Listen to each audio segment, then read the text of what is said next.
السلام عليكم ورحمة الله وبركاته. بسم الله الرحمن الرحيم. الحمد لله رب العالمين، والصلاة والسلام على أشرف الأنبياء والمرسلين، نبينا محمد وعلى آله وصحبه أجمعين، ومن تبعهم بإحسان إلى يوم الدين. أما بعد. সম্মানিত দ্বীনী ভাই সকল, আমরা বিদআতের বিষয় পড়া আরম্ভ করেছিলাম। সেখানে মাত্র 2টা পয়েন্ট আমরা পড়েছিলাম। একটা হলো বিদআতের অর্থ, আর দ্বিতীয়টা হলো বিদআতের প্রকার ভেদের প্রথম অংশ।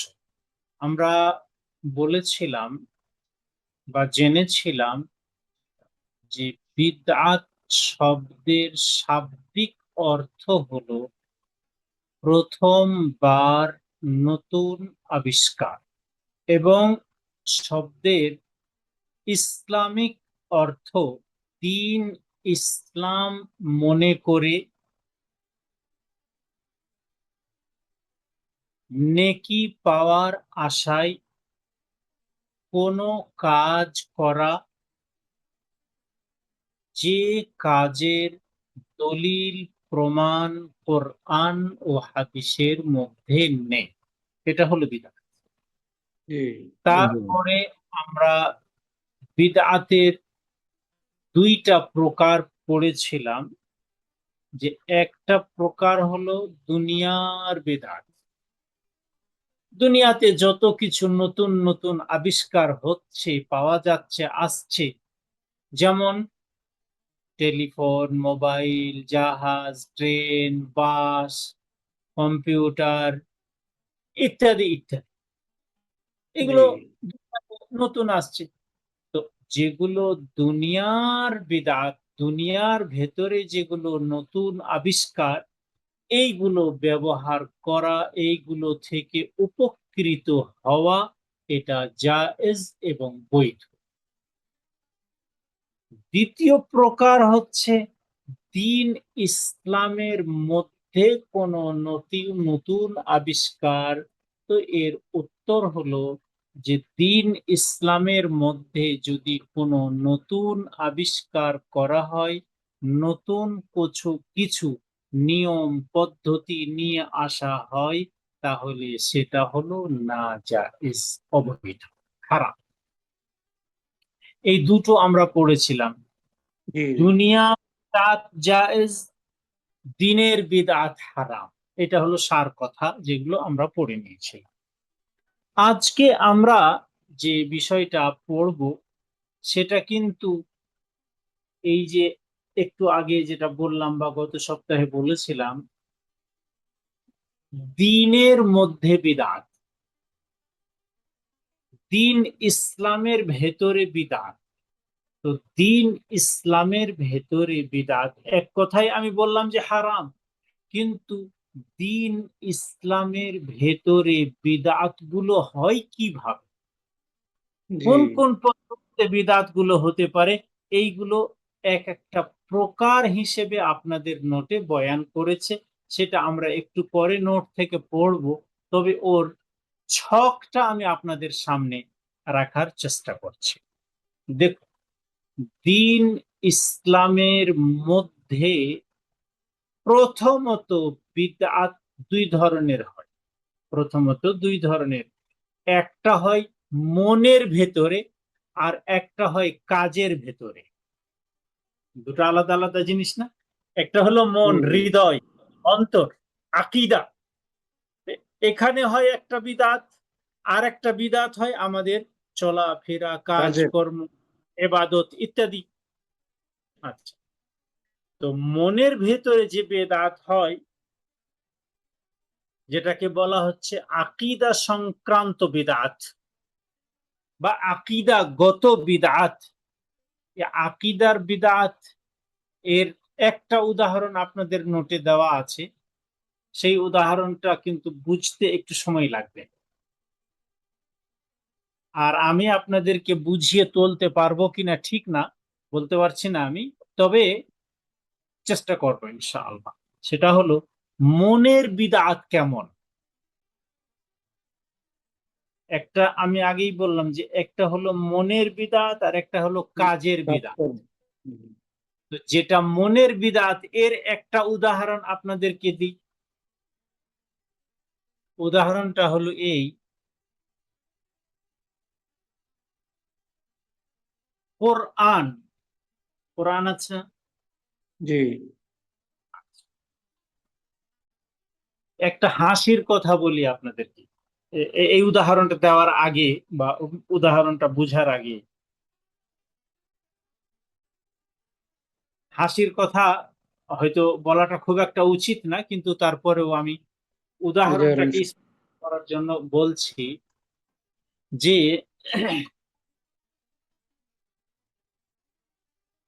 একটা লোক দুর্ঘটনায় মারা গিয়েছে। দুর্ঘটনা হয়েছে, অ্যাক্সিডেন্ট হয়েছে, মারা গিয়েছে। তো আমাদের দেশের মা বোনেরা অনেকেই কান্না বান্না তো একটু জোরসোর করেই করে অনেকেই। তো ওই যে লোকটা মারা গিয়েছে তারই কোনো আপনজন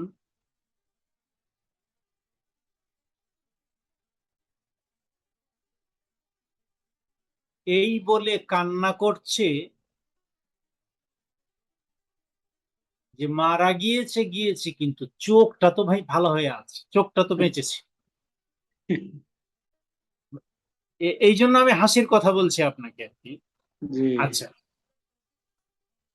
ওই লোকটা মারা গিয়েছে, দুর্ঘটনায় মারা গিয়েছে, তার ভাগ্যে ছিল সে মারা গিয়েছে বা মৃত্যুবরণ করেছে। ওর চোখ নিয়ে কি করবেন আপনি? ওর চোখটা ভালো থাকলে কি কোনো কাজে আসবে? জি না তার মানে হলো যে ওর জীবনটাই যখন চলে গেছে তাহলে চোখটার আর কোনো মূল্য দরকার নেই। নেই। ও বেঁচে থাকলে তার চোখটার মূল্য ছিল, কিন্তু জি ও যেহেতু মারা গিয়েছে, খালাস, ও মারা গিয়েছে, তার তার শারীরিক সবকিছু অন্যান্য যত গুণ, তার হাত, তার পা, তার চোখ, তার নাক, তার মুখ, তার দাঁত, সব চলে গিয়েছে। বুঝতে পারছেন? জি জি এখন বিষয় হলো, এটা একটা উদাহরণ দিলাম মনে আসলো বিধায়।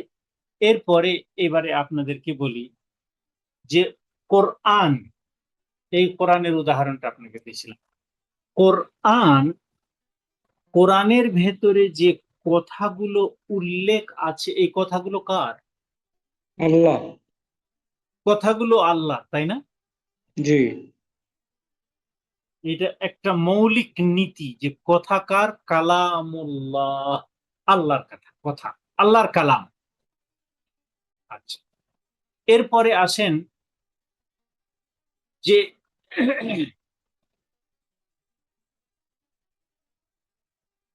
যেদিন কেয়ামত হবে, কেয়ামত তো একদিন হবে নিশ্চিত।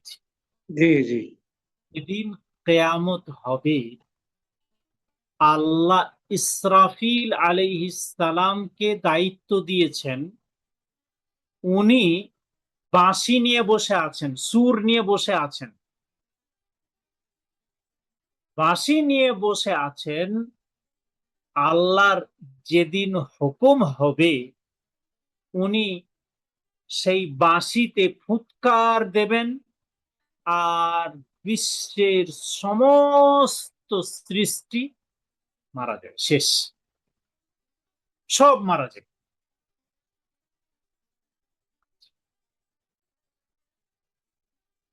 তো বিশ্বে যত কিছু আছে, যত কিছু বিশ্বে আছে, সব ধ্বংস হয়ে যাবে, সব নিপাত হয়ে যাবে, সব মরে যাবে, সব শেষ হয়ে যাবে। শেষ হবে না, নিপাত হবে না, ধ্বংস হবে না। কে?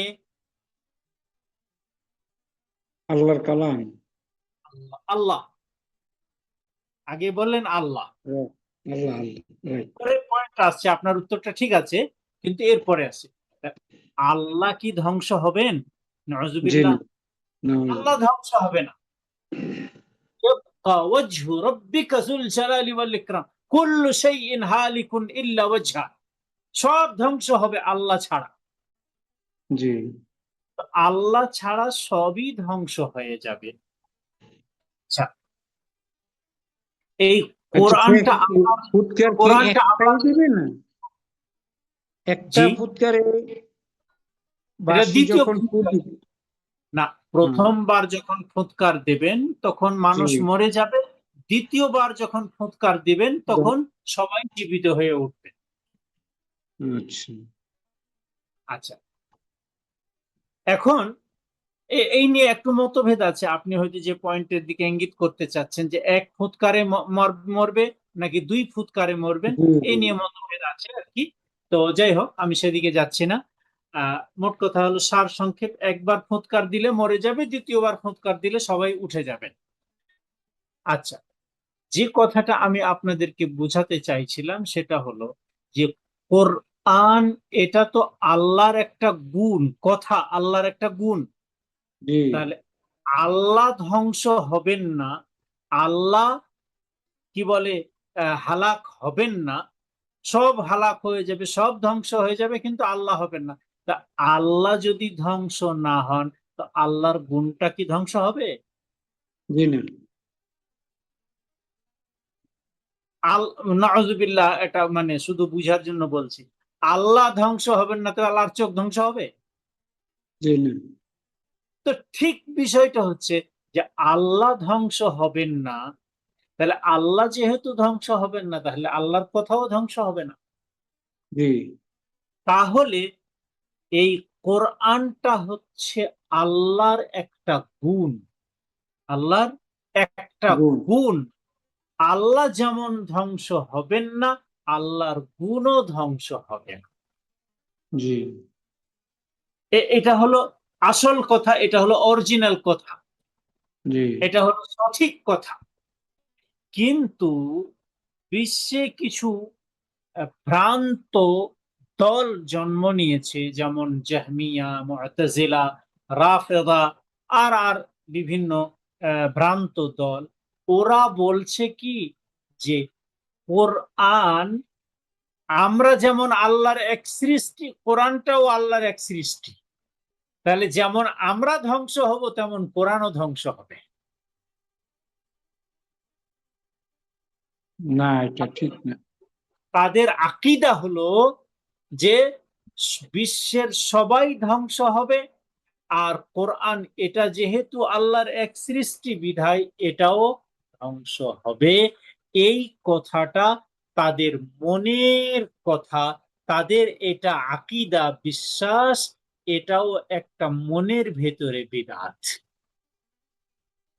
আকীদাগত বিদআত এটা একটা, যে জি, আল্লাহ কালামকে এই কথা বলা যে আল্লাহর কালাম সৃষ্টি এবং এটা ধ্বংসশীল কিয়ামতের পূর্বে, এই কথাটা আকীদাগত একটা বিদআত, এটা মনের একটা বিদআত। বুঝতে পেরেছেন? এই জি, কথাটাই আমি জন্য আপনাদেরকে বললাম যে বিদআত দুই প্রকারের, একটা প্রকার হলো আকীদা, আর একটা প্রকার হলো ইবাদত।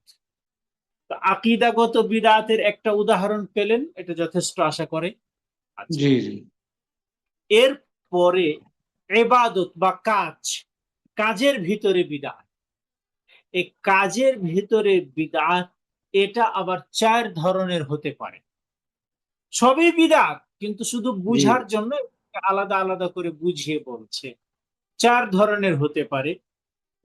ইবাদতের মধ্যে বিদআত চার ধরনের হতে পারে।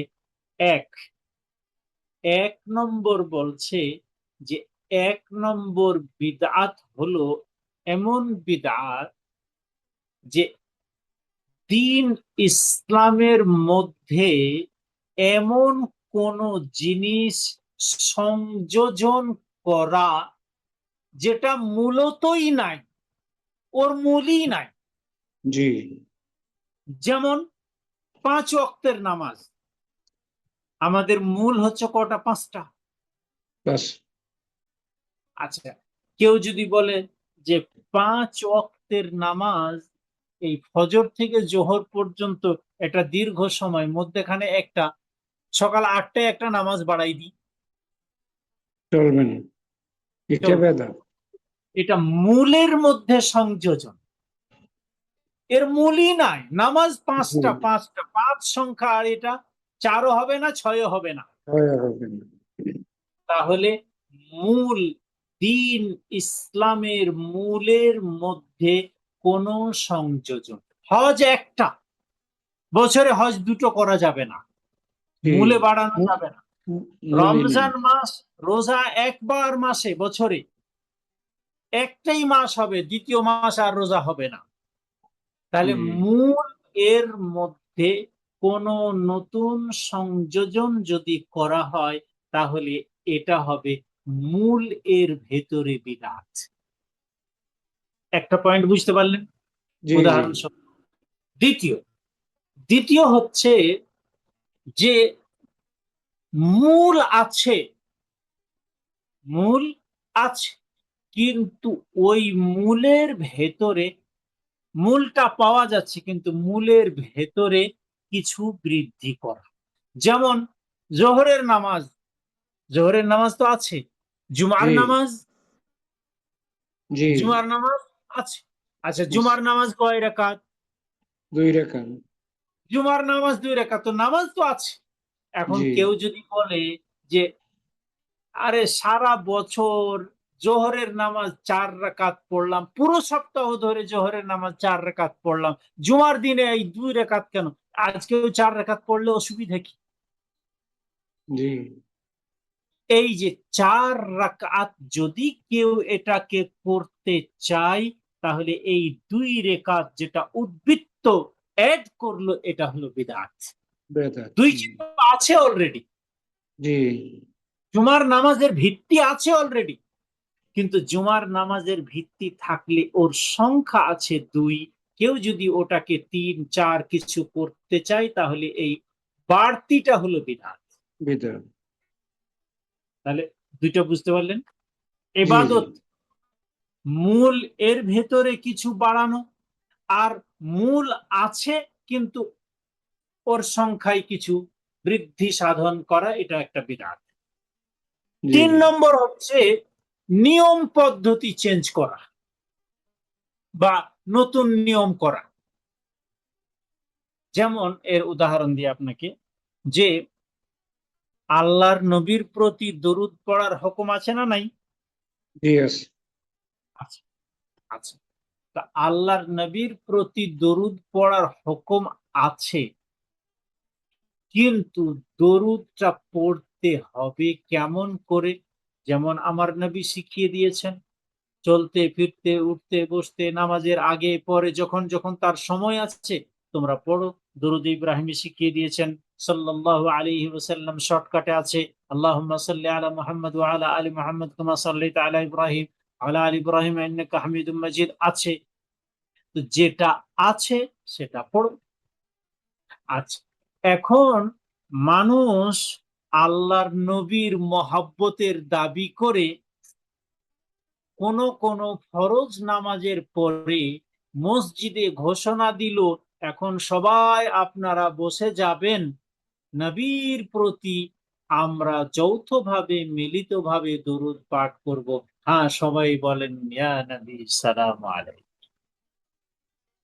এটা বেদাত।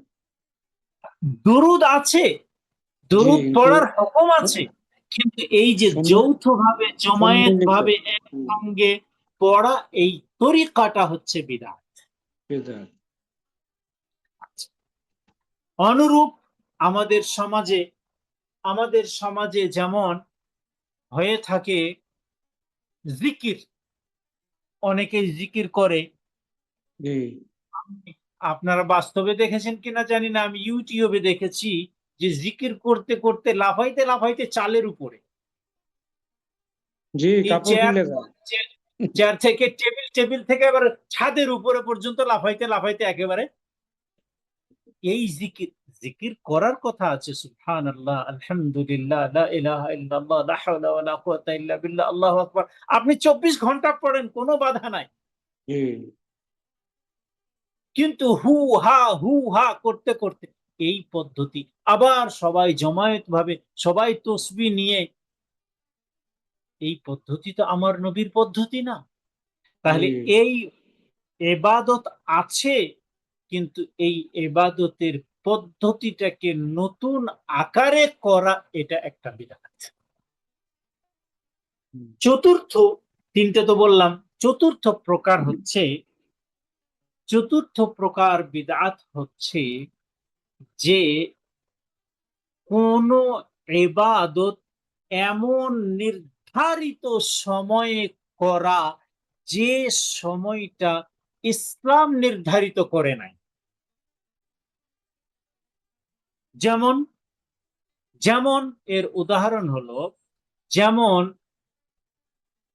15ই শাবানে রোজা রাখা। রোজা রাখা তো আছে, কিন্তু 15ই শাবানে রোজা রাখবেন কেন? ইসলাম কি 15ই শাবানকে নির্ধারিত করেছে? এটা বিদআত। জি না এটা বিদআত। আমি আপনার এর বিপরীত উদাহরণ দিই আপনাকে।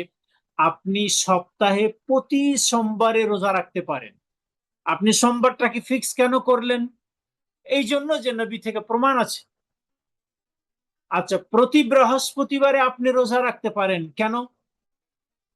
এটা সুন্নাত। কেন? নবী সাল্লাল্লাহু আলাইহি সাল্লাম নবী সাল্লাল্লাহু আলাইহি সাল্লাম বৃহস্পতিবারে রোজা করতেন রেখেছেন, রাখতে বলেছেন। আরাফার সোমবার দিনে আপনি রোজা রেখেছিলেন কেন? আরাফার দিনে রোজা রাখতে বলেছেন নবী সাল্লাল্লাহু আলাইহি সাল্লাম এবং রেখেছেন।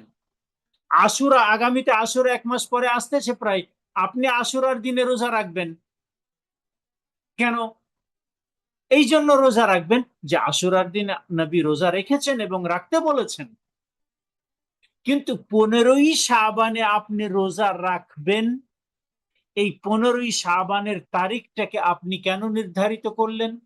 এটা কি নবী নির্ধারিত করেছেন? জি এটা না প্রশ্ন। তো নবী যদি যদি নির্ধারিত না করে থাকেন, তাহলে আপনি আর আমি যদি নির্ধারিত করি, ওটাকে ফিক্স করে ওই রোজা রাখি, এটা বিদআত। এমন একটা সময় নির্ধারিত করে নেওয়া, যে সময়টা ইসলাম নির্ধারিত করে নাই। ইসলাম যদি নির্ধারিত করে থাকে ওটা সুন্নাত, আর জি ইসলাম যদি নির্ধারিত না করে ওটা বিদআত। যেমন আপনাকে 15ই শাবানের উদাহরণ দিলাম। তাহলে বিদআত 4 ধরনের। ইবাদতের ভেতরে বিদআত 4 ধরনের। একটা হয় মূল ইবাদতের ভেতরে, যেমন ষষ্ঠ অক্তকে বৃদ্ধি করা, 5 অক্তের মধ্যে ষষ্ঠ অক্তকে যোগ করা। আরো একটা হচ্ছে বিদআত যে মূল আছে, কিন্তু মূলের সাথে কোনো ইবাদতকে অ্যাড করা, যেমন জুমার নামাজ 2 কে 4 করা। 3 নম্বর হচ্ছে ইবাদতের পদ্ধতিতে কোনো নতুন পদ্ধতি নিয়ে আসা, যেমন জিকির আজকার বা দুরূদ যৌথভাবে পড়া।